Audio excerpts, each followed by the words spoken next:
मैं हूं आबिद हुसैन शेख, आपका खैर मकदम कर्नाटक एक्सप्रेस में। सबसे पहले नजर आज की हेडलाइंस पर।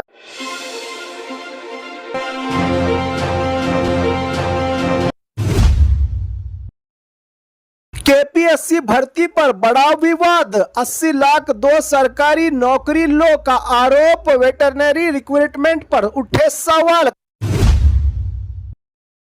नीट पेपर लीक पर प्रधानमंत्री मोदी का बड़ा ऐलान।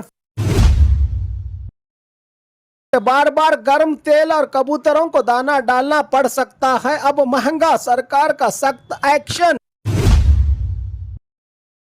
बेंगलुरु में बड़ा एक्शन, 18 मंजिला इमारतों पर बुलडोजर की तैयारी, गैर कानूनी बिल्डिंग्स पर सख्त होगा फैसला। बीजेपी आरएसएस पर बीके हरिप्रसाद के गंभीर आरोप, आर अशोक के बयानों का करारा जवाब दिया केपीसीसी राज्य अध्यक्ष ने। महंगाई का एक और झटका, नंदनी घी और बटर हुए महंगे, कल से लागू होंगी नई कीमतें। 3400 मैट्रिक टन जब्त की गई रेत गायब, आखिर इतनी बड़ी चोरी का जिम्मेदार कौन? नीट प्रोटेस्ट पर सिटी रवि का तेज हमला, नीट और मुल्लाओं का क्या ताल्लुक का दिया विवादित बयान।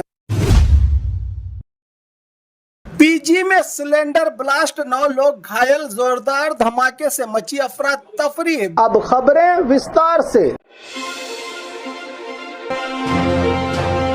केपीएससी भर्ती पर बड़ा विवाद, 80 लाख दो सरकारी नौकरी लो का आरोप, वेटरनरी रिक्रूटमेंट पर उठे सवाल। कर्नाटका लोक सेवा आयोग केपीएससी की वेटरनरी ऑफिसर भर्ती को लेकर बड़ा विवाद खड़ा हो गया है। कुछ उम्मीदवारों ने आरोप लगाया है कि 80 लाख रुपए लेकर सरकारी नौकरी दिलवाने का ऑफर दिया गया। दावा है कि पहले 40 लाख एडवांस और बाकी रकम डॉक्यूमेंट्स के बाद मांगी गई। आरोप है कि कुछ उम्मीदवारों ने सीक्रेट रिकॉर्डिंग और सबूत जमा करके इस मामले को सामने लाया। इसके बाद भर्ती प्रक्रिया की निष्पक्ष जांच और पूरी रिक्रूटमेंट को रद्द करने की मांग तेज हो गई है। उम्मीदवारों का कहना है कि अगर रुपयों के दम पर नौकरियां बांटी गई तो मेहनत से एग्जाम देने वाले हजारों युवाओं के साथ बड़ी नाइंसाफी होगी। फिलहाल इन आरोपों की आधिकारिक पुष्टि नहीं हुई है, लेकिन मामला गर्मा गया है और केपीएससी की भर्ती प्रक्रिया पर गंभीर सवाल खड़े हो रहे हैं।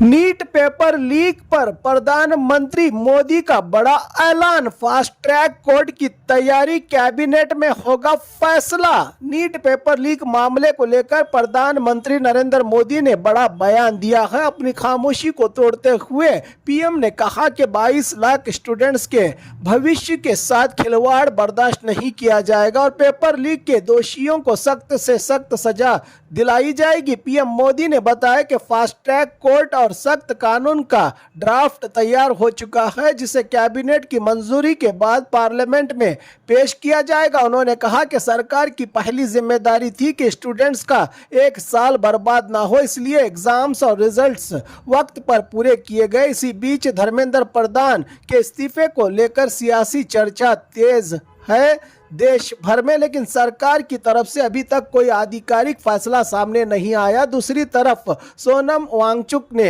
अपनी भूख हड़ताल खत्म कर दी। केंद्रीय मंत्रियों जेपी नड्डा और जितेंद्र सिंह से मुलाकात के बाद उन्होंने स्टूडेंट्स के सपोर्ट में बातचीत के जरिए मसले के हल की उम्मीद जताई है। अब देश की नजर कैबिनेट के फैसले और नए कानून पर टिकी हुई है, जो नीट पेपर लीक के खिलाफ सरकार का अगला बड़ा कदम माना जा रहा है, जबकि अपोजिशन शिक्षा मंत्री के इस्तीफे को लेकर डटा हुआ है। बार बार गर्म तेल और कबूतरों को दाना डालना पड़ सकता है अब महंगा, सरकार का सख्त एक्शन। कर्नाटका में बार बार इस्तेमाल होने वाले कुकिंग ऑयल पर फूड सेफ्टी डिपार्टमेंट ने सख्त कदम उठाया है। ऐसे तेल के इस्तेमाल से कैंसर, हार्ट की बीमारियां, मोटापा और ब्लड वेसल्स की बीमारियों का खतरा बढ़ने की चेतावनी दी गई है। मामले में 40 फूड बिजनेसेस को नोटिस जारी किया गया है जो बार बार वही तेल का इस्तेमाल करके तैयार करते हैं खाने के सामान, और लाखों रुपयों का जुर्माना भी वसूल किया गया है इन होटल मालिकों से। इसके साथ ही बेंगलुरु समेत राज्य के कई शहरों में सार्वजनिक जगहों पर कबूतरों को दाना डालने पर पाबंदी लगाई गई है। हेल्थ एक्सपर्ट्स के मुताबिक कबूतरों से सांस और लंग्स से जुड़ी बीमारियां फैलने का खतरा रहता है। नए गाइडलाइंस के मुताबिक पब्लिक सार्वजनिक जगहों पर कबूतरों को दाना नहीं डाला जा सकता। सिर्फ रजिस्टर्ड एनजीओ अधिकृत संगठन ही निर्धारित जगहों पर ही उन्हें खाना खिला सकेंगे। सरकार ने लोगों से सेहत और सफाई को ध्यान में रखते हुए नियमों का पालन करने की अपील की है। बेंगलुरु में बड़ा एक्शन, 18 मंजिला इमारतों पर बुलडोजर की तैयारी, गैर कानूनी बिल्डिंग्स पर सख्त होगा फैसला। राजधानी बेंगलुरु में ऊंची इमारतों को लेकर बड़ा फैसला सामने आया है। ग्रेटर बेंगलुरु अथॉरिटी जीबीए ने सुरक्षा को देखते हुए 18 मंजिला अपार्टमेंट बिल्डिंग्स के खिलाफ सख्त एक्शन की तैयारी शुरू कर दी है। बताया जा रहा है कि 49 अपार्टमेंट्स प्रोजेक्ट्स जांच के दायरे में है और जरूरत पड़ने पर उन्हें गिराया जा सकता है। जानकारी के मुताबिक इन बड़ी मंजिला इमारतों पर लगभग 200 करोड़ खर्च किया गया है, लेकिन सुरक्षा और बिल्डिंग नियमों को लेकर गंभीर सवाल उठने के बाद डिमोलिशन की तैयारी की जा रही है। अब सबसे बड़ा सवाल यह है कि अगर इमारतें गिराई जाती हैं तो वहां रहने वाले परिवारों का पुनर्वास कैसे होगा। फिलहाल अधिकारी पूरे मामले की जांच और आगे की कार्रवाई में जुटे हुए हैं।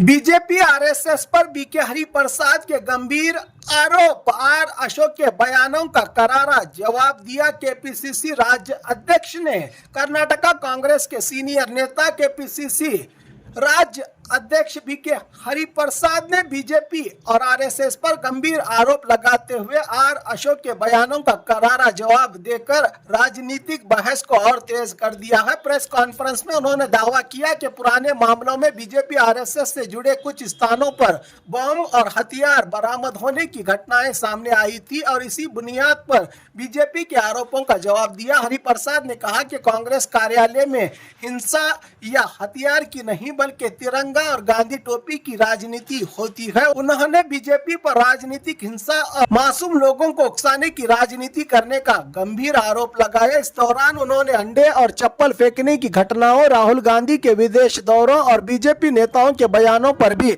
निशाना साधते हुए कई राजनीतिक सवाल उठाए।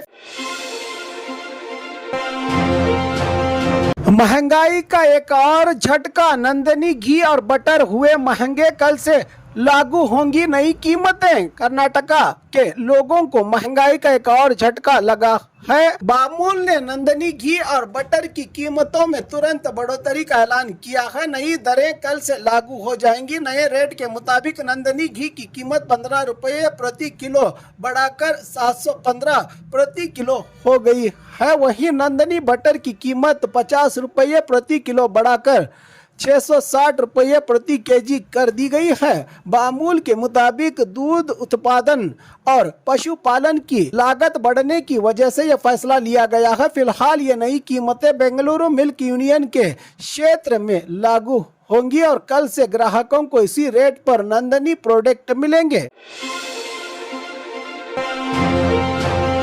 3,400 मैट्रिक टन जब्त की गई रेत गायब। आखिर इतनी बड़ी चोरी का जिम्मेदार कौन? रायचूरू से एक हैरान कर देने वाली खबर सामने आई है। हम्पनाल इलाके में जब्त की गई 3,400 मैट्रिक टन रेत रहस्यमय तौर पर गायब हो गई है। इस मामले में माइनिंग और पुलिस व्यवस्था पर बड़े सवाल खड़े कर दिए हैं। हैरानी की बात यह है कि 100 मैट्रिक टन की परमिशन के बावजूद हजारों टन रेत की खुदाई होने का आरोप है, लेकिन पुलिस का कहना है कि उन्हें इस बारे में कोई जानकारी नहीं है, जबकि माइनिंग डिपार्टमेंट के अधिकारी भी सवालों से बच रहे हैं। इस मामले को लेकर गांव में जबरदस्त नाराजगी है। सवाल उठ रहा है कि जब्त की गई इतनी बड़ी मात्रा में रेत आखिर गई कहां और इसके लिए जिम्मेदार कौन। फिलहाल इस पूरे मामले में इलीगल रेत माफिया और प्रशासन की भूमिका पर भी गंभीर सवाल खड़े कर दिए हैं। अब सबकी नजर इस बात पर है कि इस मामले की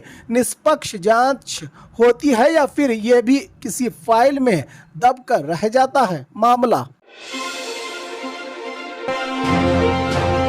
नीट प्रोटेस्ट पर सिटी रवि का तेज हमला। नीट और मुल्लाओं का क्या ताल्लुक का दिया विवादित बयान। बेंगलुरु से बड़ी खबर। नीट पेपर लीक और उसके खिलाफ चल रहे आंदोलन के बीच बीजेपी नेता एमएलसी सिटी रवि ने एक विवादित बयान देते हुए सियासी बहस को और तेज कर दिया है। राज्य की राजनीति में सिटी रवि ने सवाल उठाते हुए कहा कि नीट एग्जाम और मुल्लाओं का क्या ताल्लुक है। सीएए, एनआरसी और नीट पेपर लीक का आपस में क्या रिश्ता है। सवाल पूछते हुए उन्होंने आरोप लगाया कि धर्मेंद्र प्रधान की इस्तीफे की मांग और मोदी हटाओ के नारे लगाने वाले लोग सिर्फ एजुकेशन मसले के लिए नहीं बल्कि राजनीतिक मकसद से प्रोटेस्ट में शामिल हुए हैं। उन्होंने ये भी दावा किया कि टुकड़े टुकड़े गैंग के लोग भी इस आंदोलन का हिस्सा बने हैं। इस मुद्दे को राजनीतिक रंग देने की कोशिश की गई। इसी दौरान इनका सीना चीर कर देखेंगे तो 3 अक्षर नहीं मिलेंगे का विवादित बयान दिया है सिटी रवि इन्होंने। पीजी में सिलेंडर ब्लास्ट, 9 लोग घायल। जोरदार धमाके से मची अफरा तफरी। बेंगलुरु के बोम्मसंद्रा इलाके में एक पीजी में सिलेंडर ब्लास्ट होने से अफरा तफरी मच गई। धमाका इतना जबरदस्त था कि खिड़कियां और दरवाजे तक टूट गए जबकि आसपास का सामान भी बिखर गया। इस हादसे में 9 लोग गंभीर रूप से घायल बताए जा रहे हैं। सभी को तुरंत हॉस्पिटल में भर्ती करवाया गया है जबकि मौके पर पहुंची फायर ब्रिगेड ने आग पर काबू पा लिया। शुरुआती जानकारी के मुताबिक छोटा सा एलपीजी सिलेंडर ब्लास्ट हुआ। हालांकि धमाके की असल वजह का भी पता नहीं चल सका है। पुलिस और संबंधित एजेंसीज मामले की जांच में जुटी हैं। आम लोगों से अपील है कि सिलेंडर इस्तेमाल करने से पहले लीकेज और सुरक्षा की पूरी जांच जरूर करें क्योंकि जरा सी लापरवाही भी बड़े हादसे का सबब बन सकती है। और खबरों के लिए देखते रहिए कर्नाटक एक्सप्रेस।